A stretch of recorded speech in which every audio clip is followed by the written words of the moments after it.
All right. Hey, welcome back. Today we are going to talk about car emergency kits on the Blue Ridge Bonfire podcast. This is a second episode in a three-part series on kind of like the complete vehicle carry. Last time we tackled tool storage, how we all kind of like go towards that.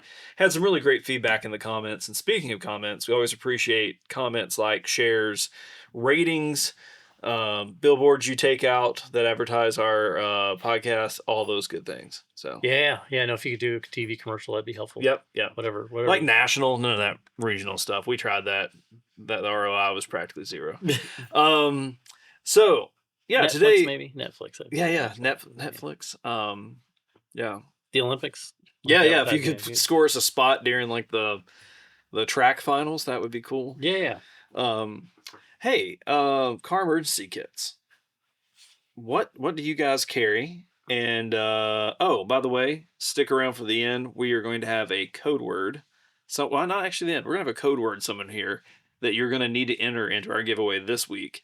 And we will probably draw the giveaway from the last episode soon. We were letting it taper off, but this one's going to require you to enter a code word, which will be obvious.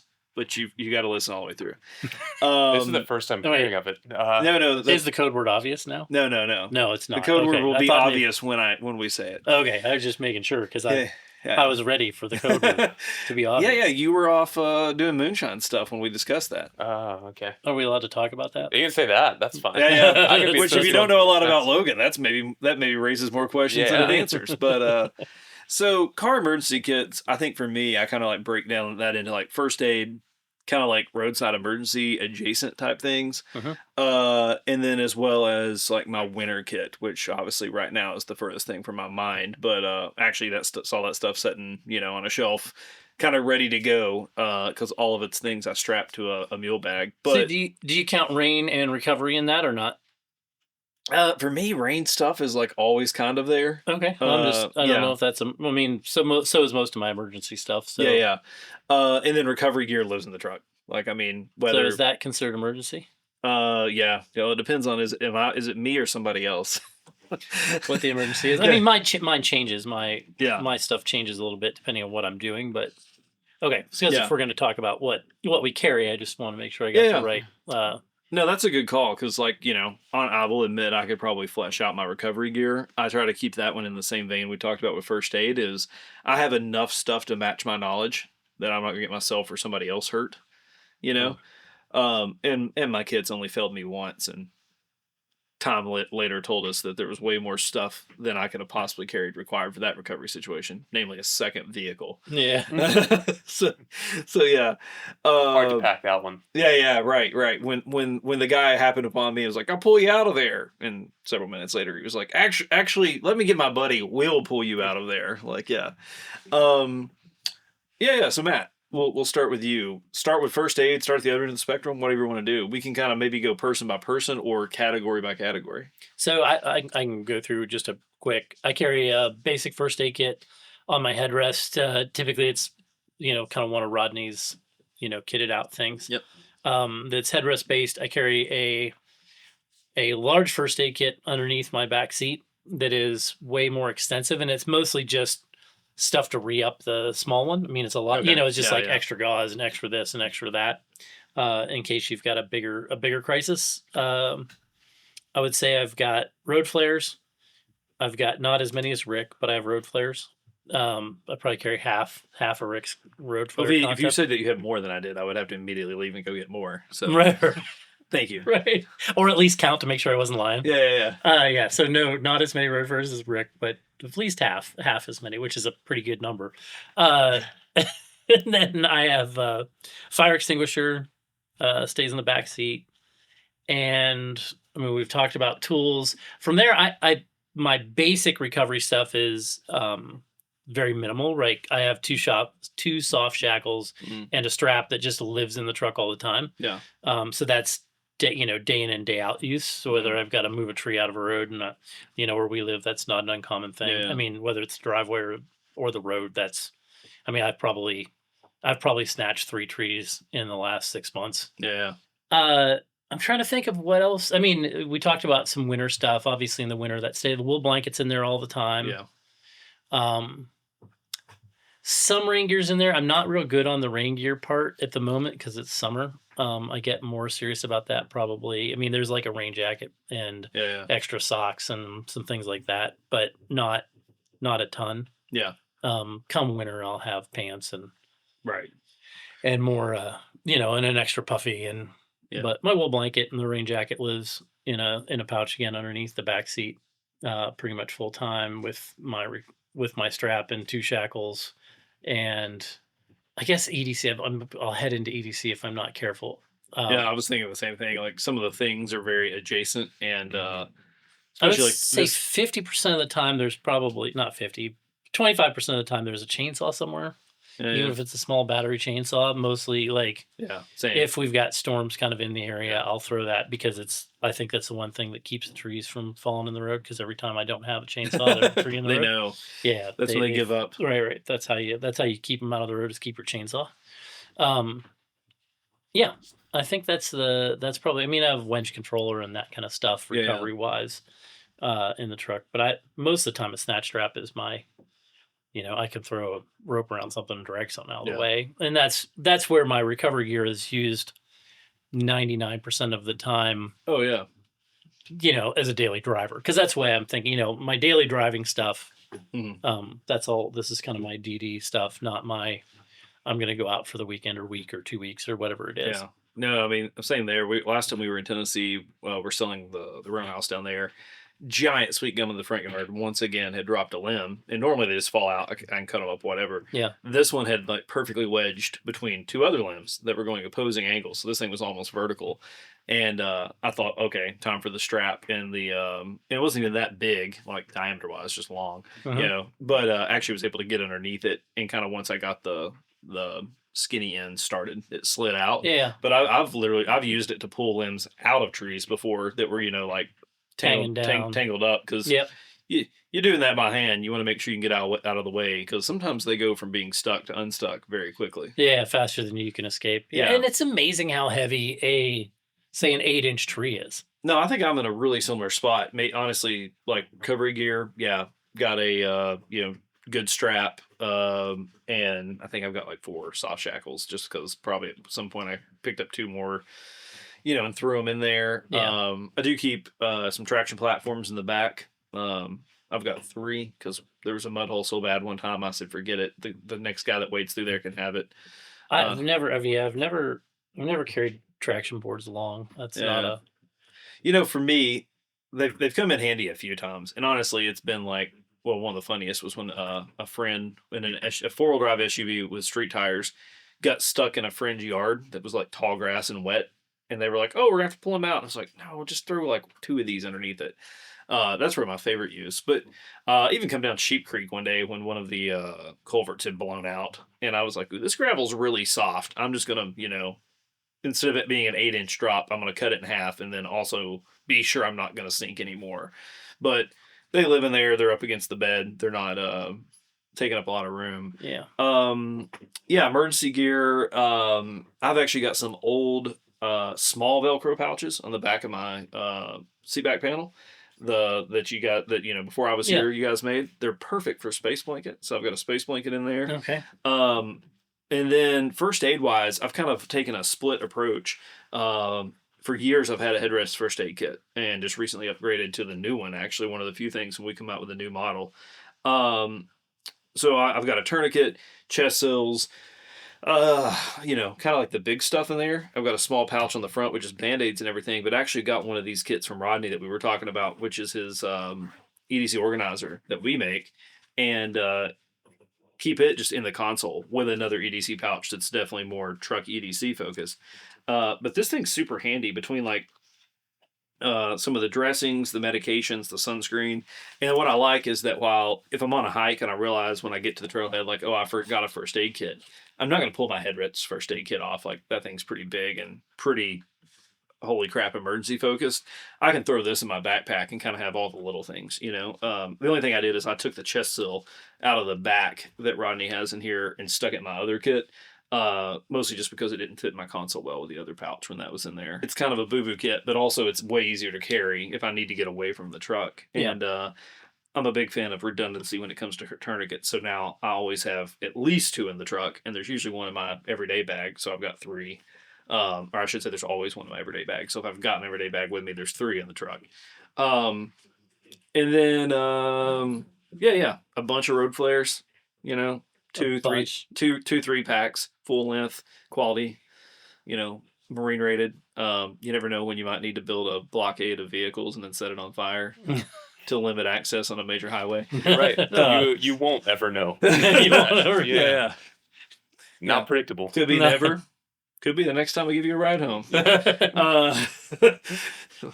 Logan's immediately like, text his wife, hey, I need you to come pick me up. I think Rick's looking for trouble. Yeah. I don't know. Yeah, and then the rest looking to prevent trouble. That's true. Yeah. I want to make sure I'm the only one on this road. Everything else, Matt, is really going to be that next episode focus, because I was kind of taking inventory this morning of like what's in my truck that's kind of EDC-esque. Lots of those things can be forced into service for like an emergency, Yeah.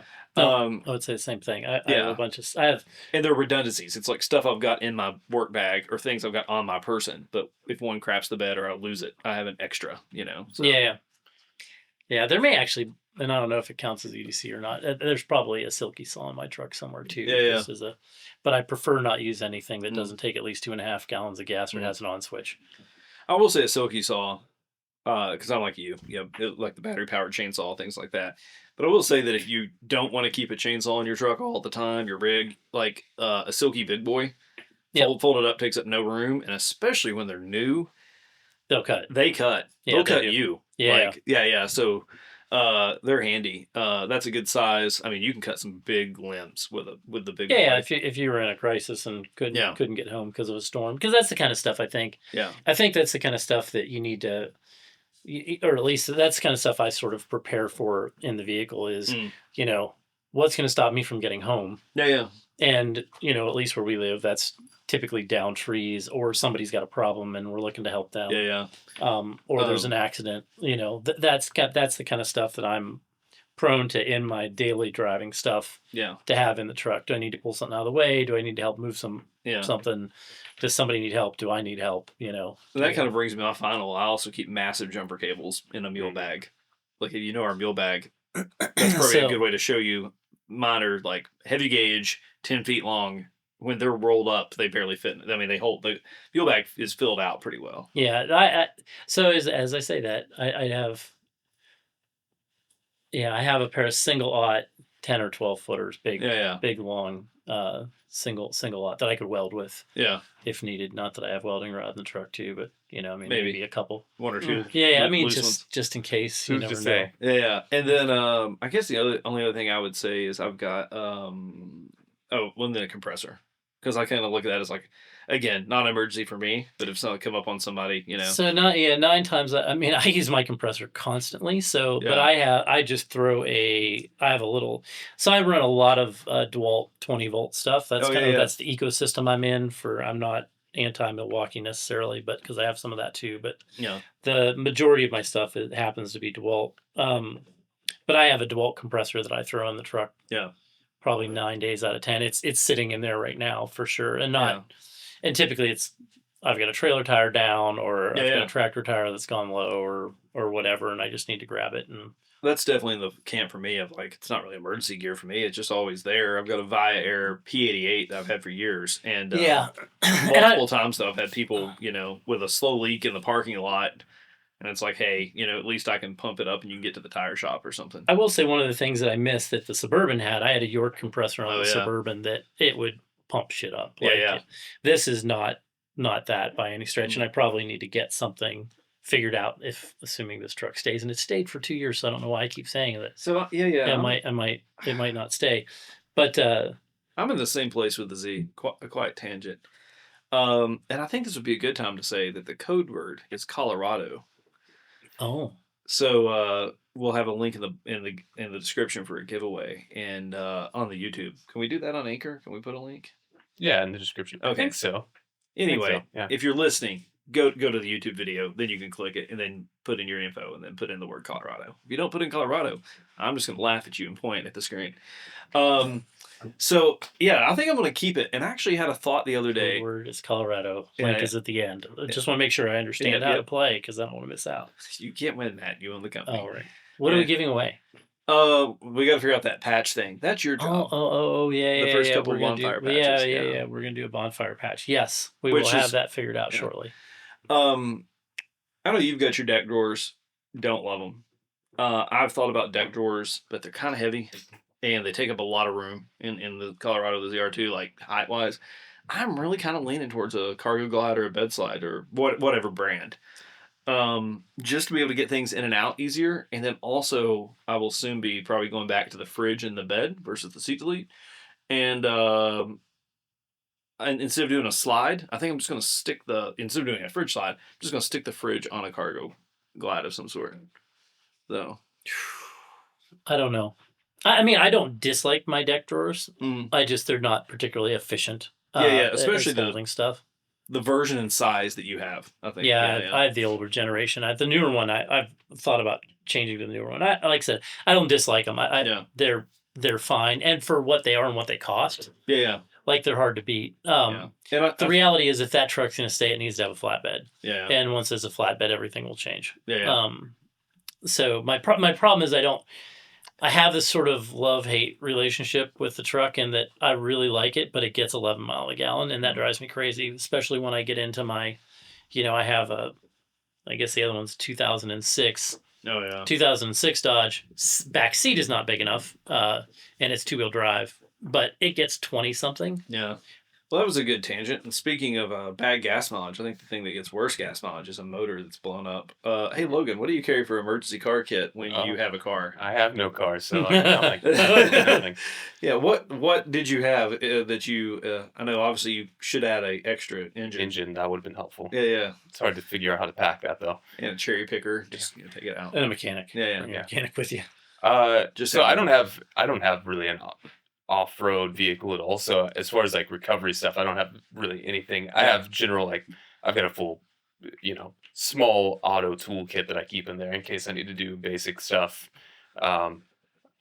Mine's just super basic. I have one of the battery jumpers. I don't even know what brand it is, but like a rechargeable. That's a good idea. Yeah. I actually, that's been on my list of things I should have for a long time. It's great. I have one. It's just not in my truck a lot of the time, and it really should be because that's probably smart. That's a good call. That's actually I need to replace mine because it's not holding a charge the way it used to. I've had it for years. It's a big bulky one, so I need to replace it. I know the NOCO. NOCO probably makes one, and then I have I think mine's the one I have two different ones. I have a Boost, I think that will actually charge phones and do some stuff like that. It's their heavier one. It's red. Yeah, that's the kind that I've been looking at is to replace with. Yeah, that's actually a pretty good piece. Honestly, that's a piece of equipment that I really like. I just, for some reason, it never ends up back in the truck or in the truck. Yeah. I use it for 10 other things, and the truck isn't one a lot of the times. Yeah, so I usually keep that. Honestly, in this whole engine debacle, we were trying to figure out what was going on. I went and bought some how do you say that? Some thicker jumper cables, like some beefy ones. Heavier duty? Yeah. Heavier duty. Because a mechanic I was talking to was like, it may be the battery and your cables may not be doing it. No, So I not bought get you some. there. Yeah, that's a really common. Yeah. Like people have little I don't even. Some of them you shouldn't even carry. They'll have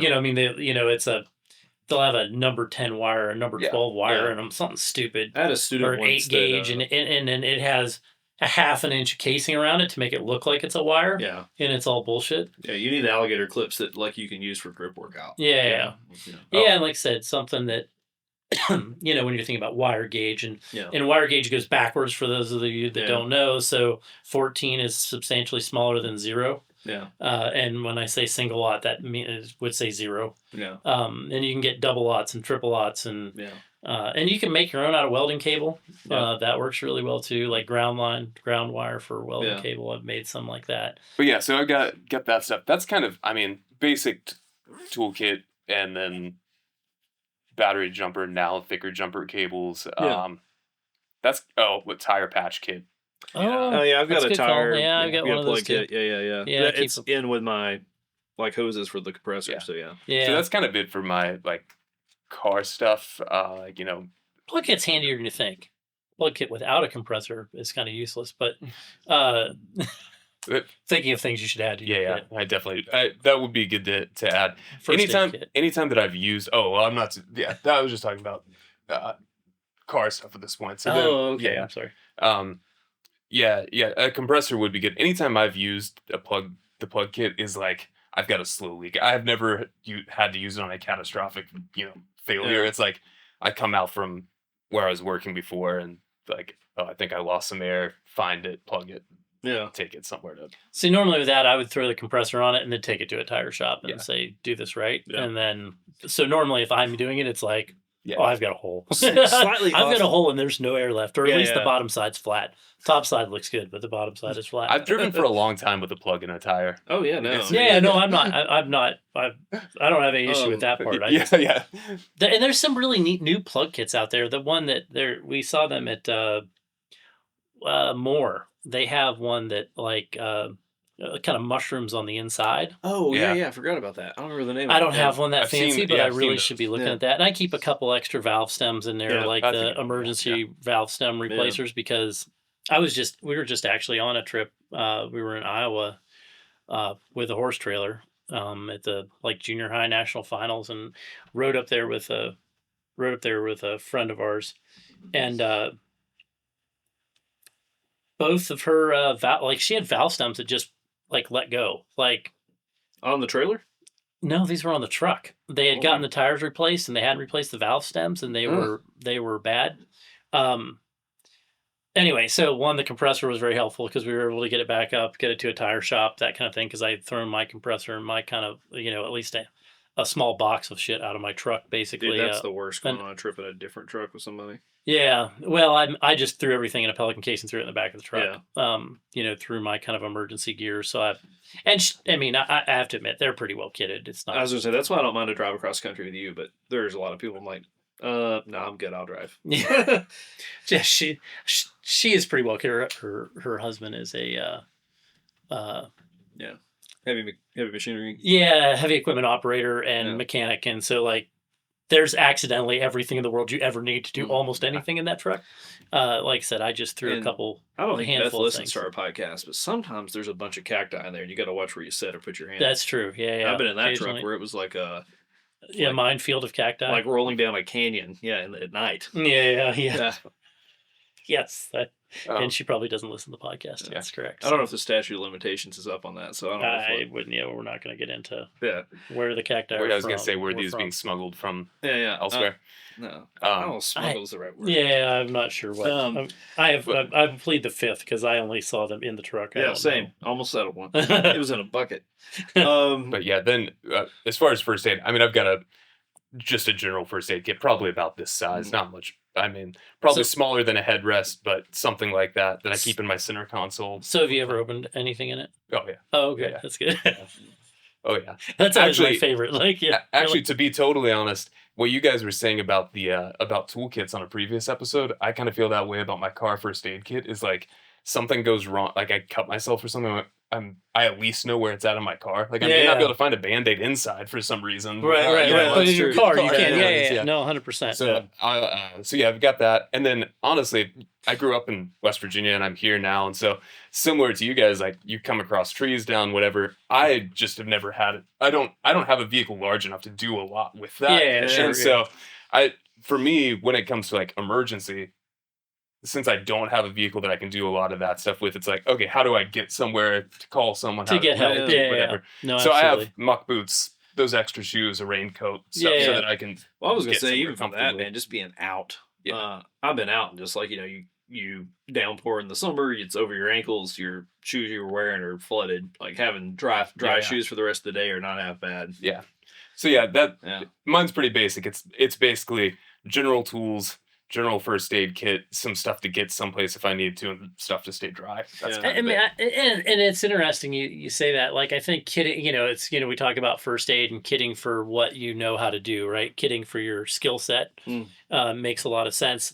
It's the same thing. Kitting for your vehicle makes a lot of sense Yeah, too, yeah. probably, because you're right. I mean, Yeah. having a chainsaw and a bunch of straps may not do you Mm. much good. I'd have to cut that thing into a lot of small pieces. Right.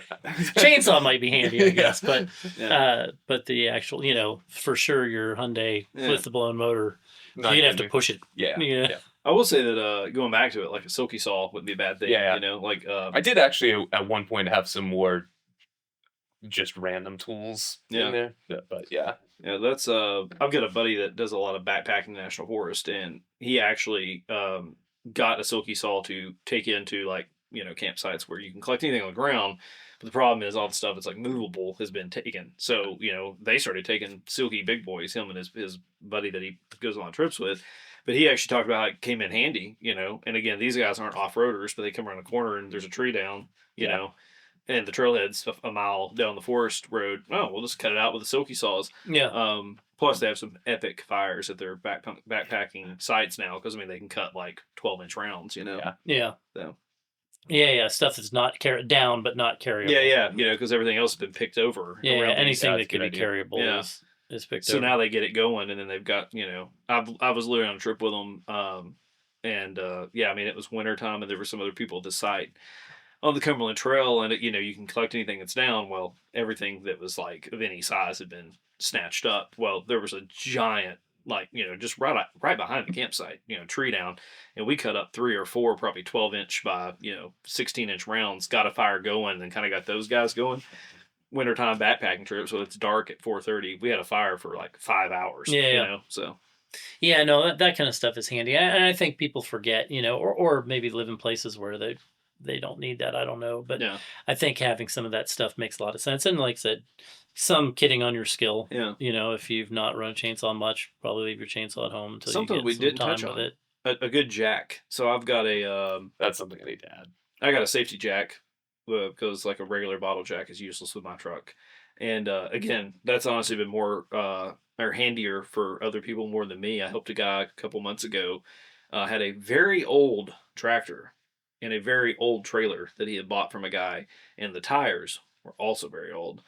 And he didn't have a jack that could lift it in his truck. And so I was like, oh man, the safety jack can handle it. And actually, the only problem we had at traction platforms was it was so low we couldn't get the jack under it. So we drug it because the tires were totally gone up onto two traction boards. Then got the jack under it and lifted it up so he could put a tire on it. Yeah. Wow. Yeah. This trailer had like. For those of you rims. that are listening, Ricky is describing with his hands how big About a the medium tire is. pizza. about a medium pizza size. I mean, Casey's medium They pizza. may have been like a 16-inch. Yeah. And it was a really, really old John Deere he had bought from some guy. Like trailers included. Dude, he should have paid you to haul that trailer off. Like trailer included was not a pro. It was a con. It was a con. Yeah. Yeah, no, I actually don't have a particularly good jack in my truck now that you say that. It's good that we're doing this, so I can at least make a mental note of things that I've got the safety jack. I need to get some of the attachments. Because they've got like the extenders and the collars and like frame collars and stuff. Yeah. Yeah. And it's like, and this little thing too. I've been carrying this a lot, which is just a pair of the scissors for that are technically for my first aid kit, and a little sleeve that velcros to my back seat. Oh yeah. And that's come in handy. Is that like a full set side for the listening crowd? Yeah. We have 2 different sizes of shears. Oh yeah. Yeah, that's the full size, and then Rodney's kit has the small compact. ones. Yeah. I mean, cutting edge wise, I guess there's really not that much difference. It's like leverage. Yeah. So, but I keep those close by in case I need to whack something, and occasionally I'll pull them out to cut something. And I guess we've not actually told anybody about this. Yeah, I heard maybe I've only made one. So, but I just remembered today. I was like, hey, this is a really handy thing I use a lot. That's in my truck first, sort of first aid-ish wise, and maybe that's probably EDC. But anyway, we're going to come out with a little scissors pouch that will go on Velcro onto stuff. Because it'd be good to the more I think about it, I probably should have that Velcro to my headrest. Yeah. Because if you need to like get somebody's pants, Yeah, or yours. Yeah, cut off of you for a tourniquet or something. Yeah. Yeah.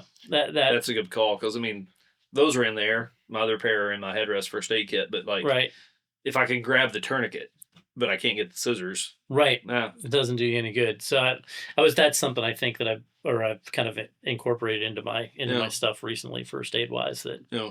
I think is probably pretty smart.